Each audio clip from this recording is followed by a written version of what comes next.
안녕하세요. 영상 스킬 나루토 우리 사는 누리 이야기의 나루토지기 수원 왕갈매기입니다.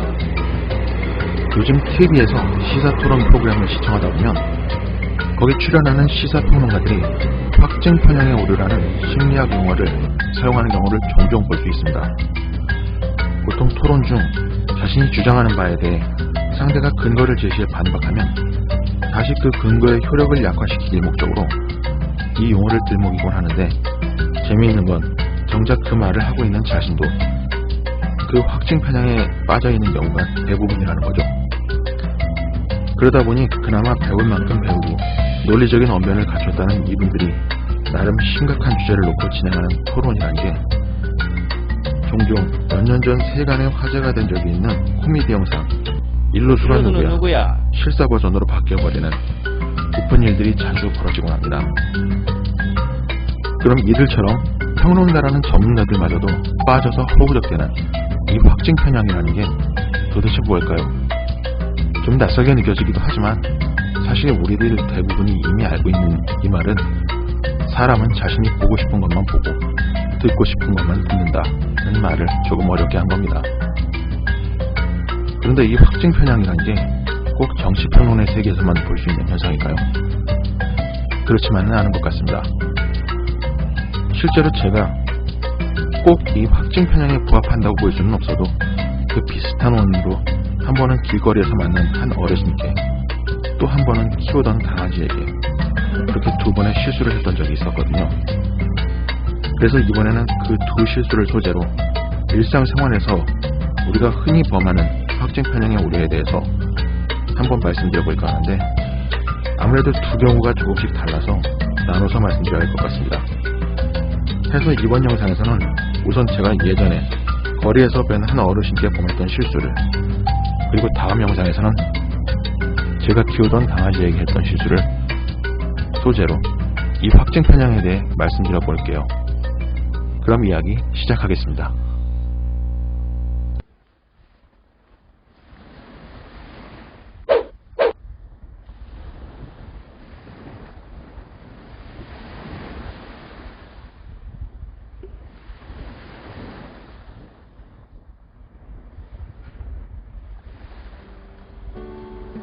대학을 갓 졸업하고 직장생활을 시작한 그의 어느 일요일, 매주 자원봉사를 나가던 이주 노동자의 집에 가던 길이었다.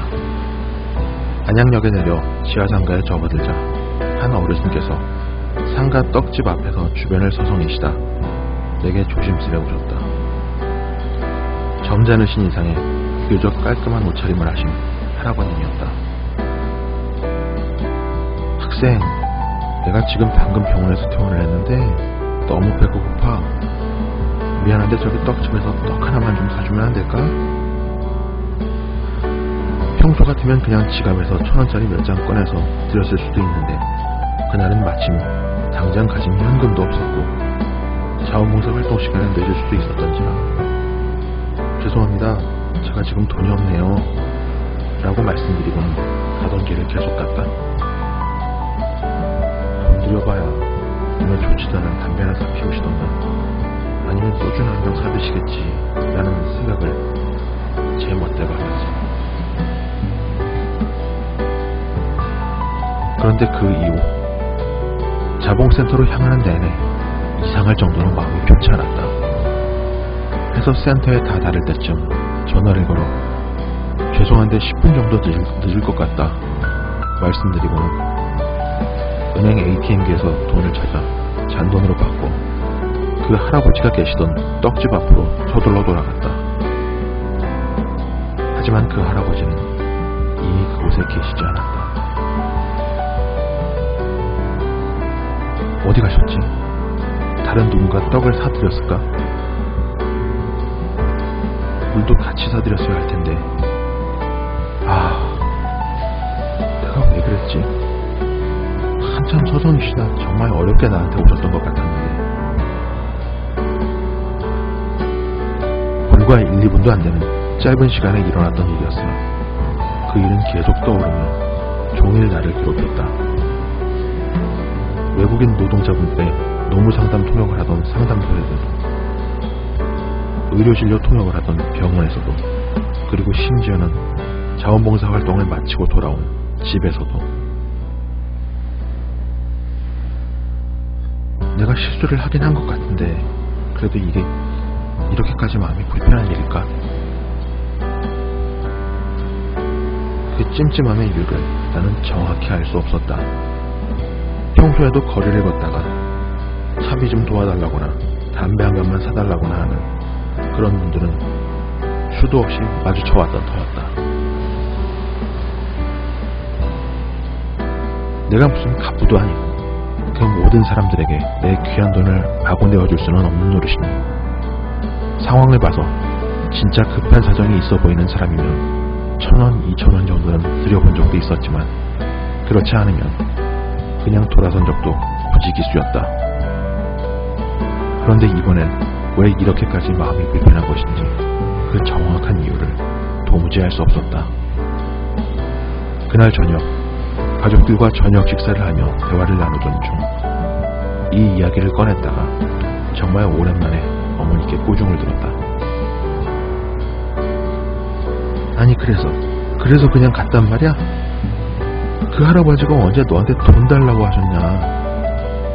너무 시장하시니까 떡 하나 사달라고 하신 건데 그냥 떡 하나 사드렸으면 될걸.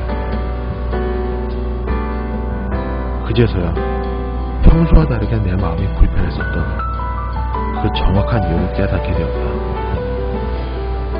생각해보니 정말 그 할아버지는 내게 떡을 사달라 하셨지 돈을 달라는 말씀을 하신 적이 없었는데 나는 그 간절한 부탁을 돈을 달라는 뜻으로 내 멋대로 이해해버렸던 것이었다. 그것도 돈 들여봐야 몸에 좋지도 않은 담배 한 갑 사시고는 소주나 한 병 사드시겠지 하는 근거 없고 오만 방자하기까지 한 내 멋대로의 판단과 함께 그 할아버님에게는 내가 예전에 거리에서 보아왔던 진짜 다급하고 어쩔 수 없는 상황이 아님에도 남의 돈을 쉽게 생각하며 구걸을 하던 그 사람들의 그것과는 분명 다른 점이 있었지만 평소 그런 사람들의 모습을 보며 쌓아온 편견을 나는 아무 생각 없이 그 할아버지에게 투영했고 그 편견으로 인해 그저 떡을 사달라 하셨던 할아버지의 간절한 요청을 정작 본인께서는 하신 적도 없는 돈을 달라는 말로 멋대로 바꿔들어버린 것이었다. 점잖으신 인상에 비교적 깔끔하셨던 옷차림, 한참 동안 떡집 앞에서 지나가는 사람들을 지켜보시다가 정말 어렵게 내게 다가오시던 모습, 다시 생각해보니 그저 쉽게 구걸을 하려는 사람들과는 분명 달랐던 모습이셨는데 너무나도 뚜렷하게 눈에 들어왔던 그 할아버지의 그런 점들이 당신 내가 가지고 있던 어줍지 않은 편견으로 인해 판단에 아무런 영향을 미치지 못했던 것이다. 그때부터 그곳에 갈 일이 있을 때마다 나는 잠시 멈추어 주변을 둘러보는 버릇이 생겼다. 당연히 그 할아버지는 계시지 않는다. 아니, 벌써 10년도 넘은 일이니 이제 그 할아버지는 이 세상에 계시지 않을 확률이 더 높다. 한 번은 스스로에게 그런 핑계를 대본 적도 있었다.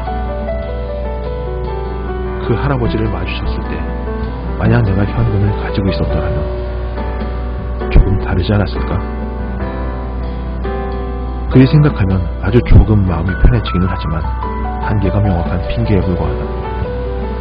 그때 그 할아버지께서 원하셨던 것은 분명 돈이 아니라 떡 하나였기 때문에 당시 내가 그분의 간절한 부탁을 편견 없이 제대로만 들어두라면 신용카드로도 어렵지 않게 사드릴 수 있었던 일이었다. 그날 이후 남의 말을 들을 때는 가능한 한 내 생각이라는 것을 배제하고 일단은 그냥 듣기 위해 의식적인 노력을 하게 되었다. 그리하면 상대의 말에 반응이 조금 느려질 수는 있겠으나 어떻게 반응하느냐는 어차피 순서상으로도 차치할 일이다. 또 반응이 조금 늦으면 어떻단 말인가. 편견이라는 돌팔이 통역사의 오역 때문에 상대의 말을 잘못 이해해서 엉뚱한 행동을 하는 것보다는 그 편이 분명 더 낫지 않겠는가.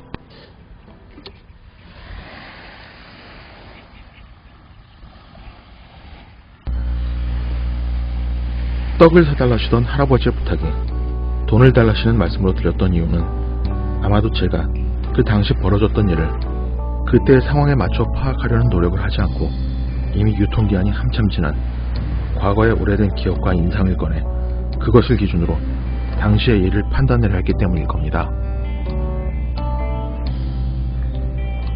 그때와 지금이 다르고 그때의 상대와 지금의 상대가 분명히 다른 존재인데도 우리는 아랑곳하지 않고 지금 벌어지는 일을 지금 만나고 있는 상대를 판단하는 데 있어 이미 그것들과 아무 상관이 없을 가능성이 높은 과거의 기준을 활용해 우리가 원하는 답을 정해놓고 그 오답에 살을 붙여가며 다시 우리 안에서 점점 더 큰 오답들을 만들어내는 데 집중하고 있죠.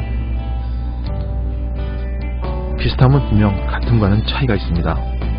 정확히 같은 것, 같은 현상, 같은 상대라면 과거의 인상과 경험의 준거의 판단을 내리는 것이 큰 문제가 되지 않을 수도 있겠지만 비슷한 것, 비슷한 현상, 비슷한 상대라면 그에 대한 생각과 판단을 새로이 다시 하기 위한 노력이 필요하지 않을까요? 술을 더 이상 마시고 싶지 않다면 몰라도 계속 마셔야겠다면 이미 차 있는 잔은 비우고 뒤집혀 있는 잔은 똑바로 세워야 하는 것처럼 말이죠.